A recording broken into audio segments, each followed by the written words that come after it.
7 mai 1925, une enquête du Petit Parisien, Chez les fous, par Albert Londres. Deuxième partie, le fou à domicile.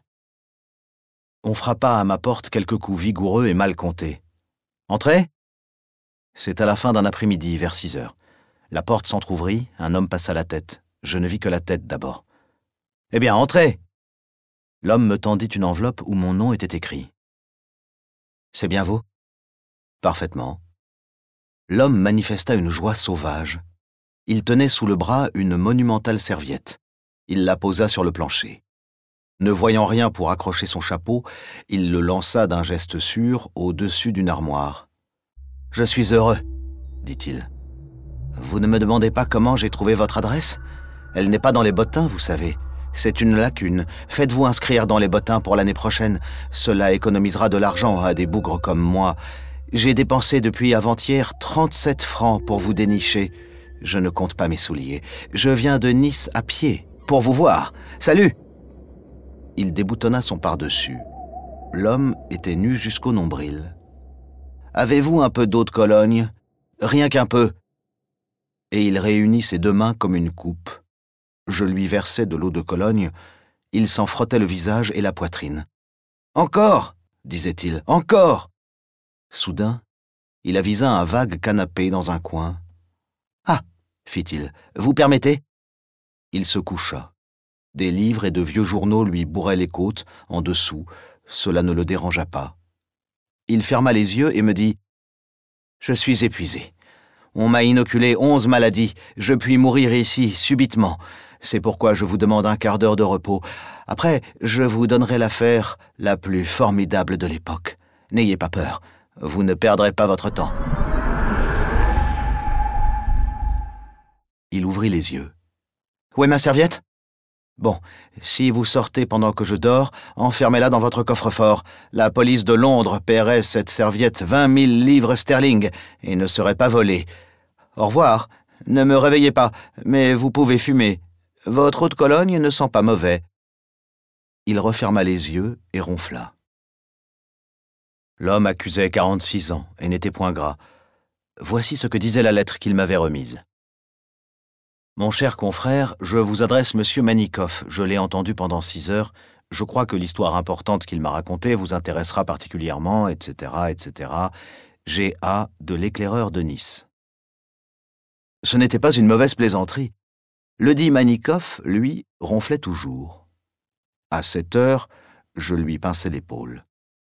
« Quoi? Ah oui, je suis à vous. Avez-vous un peu d'eau de Cologne? »« Faut décamper, mon vieux. Je pars. » 7 heures? Bien, si vous m'écoutez sans me taquiner, j'aurai fini mon récit à 4 heures du matin. Aujourd'hui, mes bureaux sont fermés. Il faut vous en aller. Vexé, il se leva, reboutonna son pardessus sur sa peau. « Et le chapeau ?» demanda-t-il. Le chapeau était sur l'armoire. Je le fis dégringoler du bout de ma canne. Manikoff se coiffa, ramassa sa serviette. « Au fait, » dit-il, « j'ai rendez-vous à 7 heures avec le chef de la police de Londres. Au revoir. »« Au revoir. Donnez-moi seulement 10 francs comme acompte sur ce que j'ai dépensé pour trouver votre adresse. Merci. Au revoir. » Le lendemain, il était assis sur la 7e marche de mon escalier.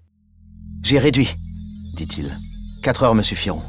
La plus grosse affaire de l'époque. Vous allez comprendre pourquoi certains bateaux coulent au port, pourquoi des religieuses de Constantinople ont injecté la peste noire à ma petite fille blonde, pourquoi ma splendide épouse pure comme la Vierge de Kazan fut enlevée à Sofia au son de l'accordéon.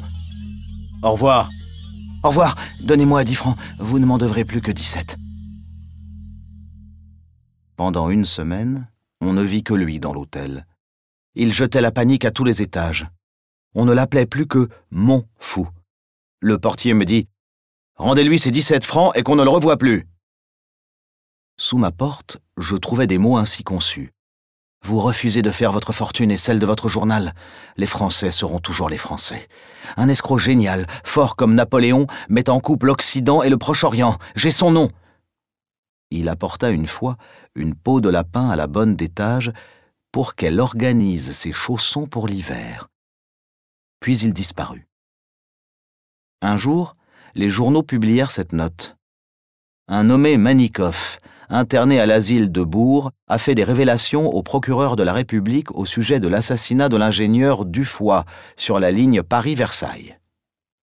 Mon phénomène, arrivant de Moscou par Constantinople, Sofia, Nice et Paris, était allé se faire enfermer à Bourg. Et je partis à travers la France voir les fous. Tiens, dis-je, alors que dans la région de Lyon, je naviguais tout feu éteint pour ne pas être torpillé par l'administration. Si j'allais rendre visite au vieux frère Manikoff. Et je mis le cap sur Bourg-en-Bresse. J'arrive. Je file à Saint-Georges, l'asile. Je demande à parler à Manikoff. On me répond « Commandant ». Le docteur me précède, un gardien ouvre des portes. Manikoff est à l'infirmerie. Voilà la salle.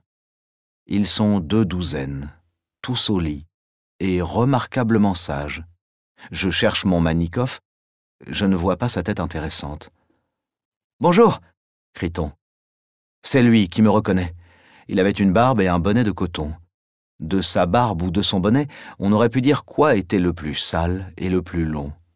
« Manikoff, que vous êtes vilain !»« Moi, que ma superbe femme appelait son mari admirable. Oui, tel je suis en ce jour. » Vous savez, dit le docteur, qu'il a voulu s'évader, qu'il a fomenté un complot. Ah, c'est un lapin. À qui le dites-vous? Vous voulez parler à votre ami? Fit le docteur. Oui, à lui seul. Le docteur n'y vit pas d'inconvénient et sortit avec le gardien. Eh bien, mon vieux, lui dis-je, triomphant, je vous avais prévenu que vous étiez piqué. Libre, j'étais agité. Enfermé, je suis calme. Ne jugez donc pas sur l'apparence. Mais comment êtes-vous à Bourg-en-Bresse? Par Saint-Crépin, patron de cuir, c'est à compter. Un jour, pensant à vous, je me dis, il faut que je le laisse se reposer. J'avais l'adresse d'un Anglais, le docteur S. Je vais chez l'Anglais, il m'écoute 5 minutes, tire sa montre et me dit, magistral, repassez donc à 6 heures. Je ramasse ma serviette de 20 000 livres sterling et je pars. Je reviens à 6 heures. À peine avais-je franchi la grille de son jardin que 2 hommes jaillissant de la nuit se jettent sur moi et me ceinturent. Une main me bâillonne. L'un dit « Il n'est pas lourd ». J'étais résigné. On m'avait déjà fait cela à Sofia. La mafia, la grande mafia dont vous n'avez pas voulu entendre l'histoire, se réveillait.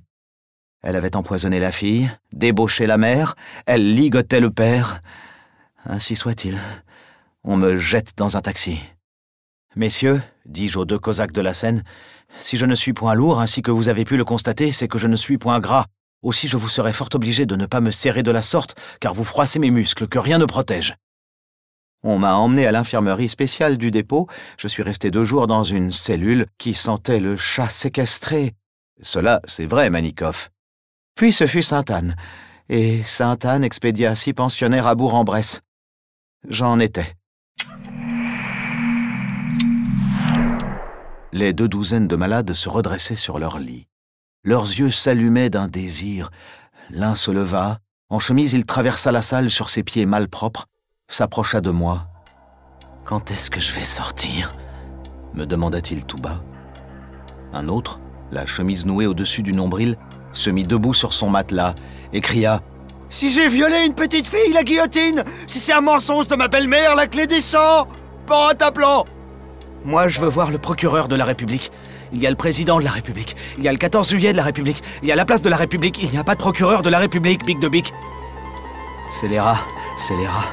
Voilà les rats.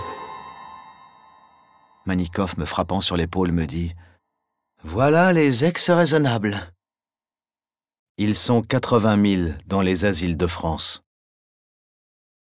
À suivre. Albert Londres. Rétro News, le site de presse de la BNF.